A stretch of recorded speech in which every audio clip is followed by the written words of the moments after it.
Hi everyone, my name is Explorator Sam and now I'm in a documental for Nat Glow.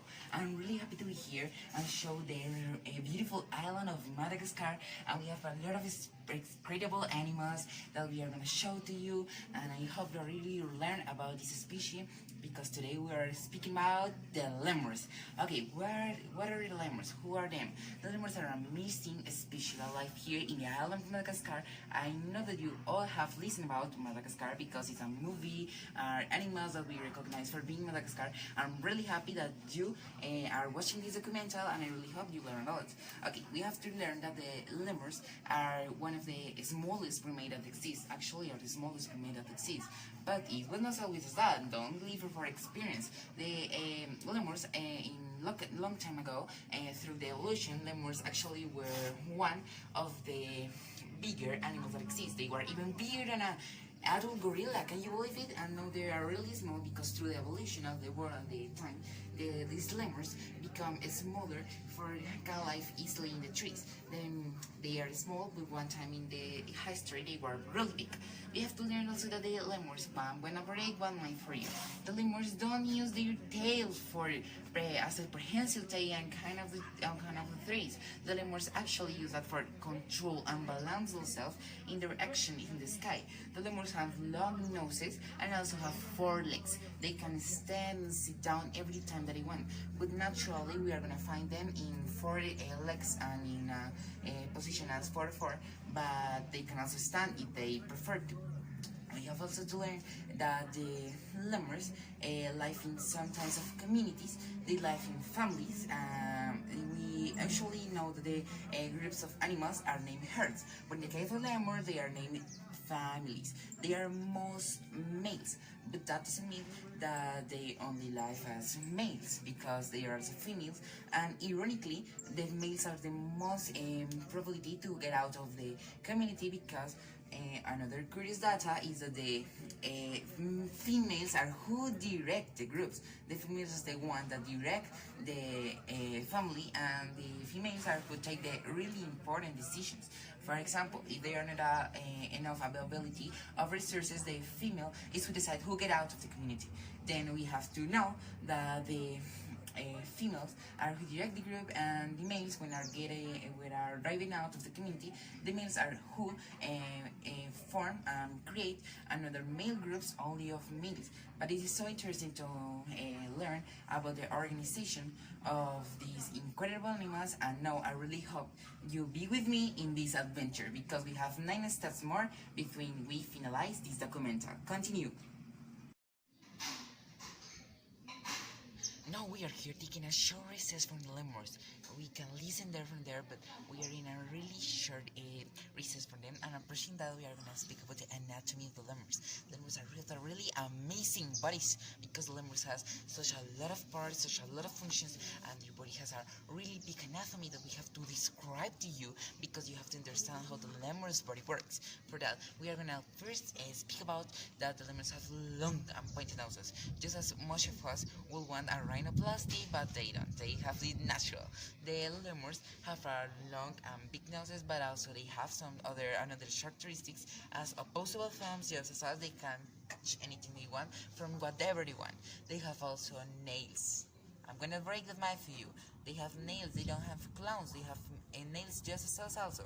They have incredible eyes. The retinas inside the eyes move really good because the retinas in them has a really good light, and when they are in the night, these reflect to them. Also, we have to speak that the lemurs has a pretty bad complication because they are not able of see colors. They can see colors easily in each environment because they have such a congenital daltonism. We have also to speak about the tails. They have a really long tails in the most of the cases, depending on the species, but it's like a variety of sizes, but the most of cases it is long. And what make that special? Because most of persons think that the tails of them are prehensile tails, then that they can hang out from everyone. But it's not as that. The tails of lemurs serve them to balance, for control themselves, not for prehensile of anything. We have also to mention about their brain. They are really intelligent animals because they can think and make solution using tools for everything they want. But the complication is that the brain of the lemurs is small comprised to the overall lemur size. We have also to name the teeth. They have really strong teeth. They can break anything you want, but it's difficult to break that because they all their life, through their life, over the age, the seeds of them continue growing out. They don't stop, and if we don't cut that, it's a health problem. And finally, we have to mention about the healing. When they get an infection, any disease, they are catch up, they suffer anything. When they are catch up or are suffering any disease, it's really difficult to them to heal over that because they have a really bad immune system, and this is a problem. And now I'm listening from there another lemurs. We are gonna continue from that side, and we are gonna speak about the feeding of the lemurs. Apologize me, but I luckily have escaped of this running off of lemurs that was perceptive to me, but unfortunately I really got to escape because there was just a herd of them, a family of them, and it was really scared of me, and they steal my things. Even they steal my backpack. But now we are gonna continue with this, with the feeding of the lemurs. The lemurs has a really healthy diet because they eat fruits and nuts. This is a really healthy diet that all of us will lead by that. Also with this feeding, they have the probability of also eat insects and other animals, even little animals, depending on the season. When it's not enough availability of resources, they eat another things that allows them to have a really standard alimentation. But we have also to mention that their habits of style of vegetarian alimentation, the vegetarian diet, where they eat a lot of fruits and nuts, and when they eat that, maybe they throw the seeds or they defecate that, and these go to the earth and repopulate a lot of areas, making a really positive impact in the ecosystem. And there's a lot of deforestation allows them to grow up in the trees and plants. We have also to mention that the lemurs have the really capable of reduce and control their own metabolism when they are starving. When there's not enough fat in some seasons, they are able of capable of their metabolism for them feel hungry and don't die, and they have the skills of reduce that or even hibernate for avoid that they feel hungry. Also, it's very important to know that is the only primate that hibernates.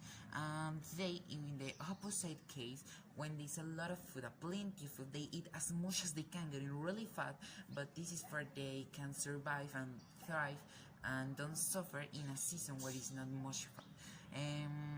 The lemurs, young lemurs, the babies, feed off the milk of the mother, and this mother has in their milk really good nutrients that help this lemur grow up really healthy and powerful. But when the mother has not enough food for that, they are not gonna have good nutrition, and the babies are gonna die. It is so sad for them because we have to repopulate the lemurs because they're in endangered species. And finally, about the feeding, we have to know that remember on topic of the animals, the life in groups, in families in this case, the female leader has that impact in the family that even she decides what are they gonna eat. If the leadership is a female leader are not agree, is not agree with its certain type of element, they don't eat that at all. And this is what they show that the female leadership even in the animal world. I was trying to recover my backpack, and I just detected the communication of the lemur. The lemur has two types of communication. First, they have the grunts, the loud, the verbal communication, and they have also the accent marks that they usually also use. For one side, we have the grunts that are most used in the lemurs from the lot of types of communication. The grunts are as use communication between them, and also when the mothers are far from the kids, they use the grunts to call them back to herd. And also we have to mention that they have such a skill screen that is used when they are in problems, when it's a danger. It's a really high pitch boys, and when they are in this situation, they try to call their families to mention that it's a danger position, and when it's a danger position, they also call them, not for rescue overall, and also for help them to escape or protect them from the predators. We have also to mention that the lemurs have the scent glands. I mentioned it previously. The scent glands are some as glands that are located in their tail, and when they are moving between the trees, between the forests, they are located in that part and leaf it. Leaf is a meal that is really the lemurs really rely on it. They really rely that in this part, when they are this smell, is the route when other families are going, or even members of his own family are going and moving through. Then the lemurs rely really on this. It's really a hard help to the female leader, because if she detect a normal smell, she will detect that and she will escape from there, and or not escape from them everything. They can detect that is a normal person there, and she has to protect them from the another families and from the specific persons or lemurs that are attempting against her family. And finally, we are going to speak about non-verbal communication, when they don't speak or leave anything. It's just when their faces or their tail in these cases, because some experts say that the position of the tail determines what are the attitude of the lemur, or also when they have open eyes, open mouth, and lip curve, determine that this is in a danger attitude, or that are joining forces with another predators, or that conflicts take place in family. It will be really useful in humans to know that when they have open eyes, open mouth, it means that we are in conflicts, but they don't know that because we are really unpredictable. Thank you, and we continue with the next topic.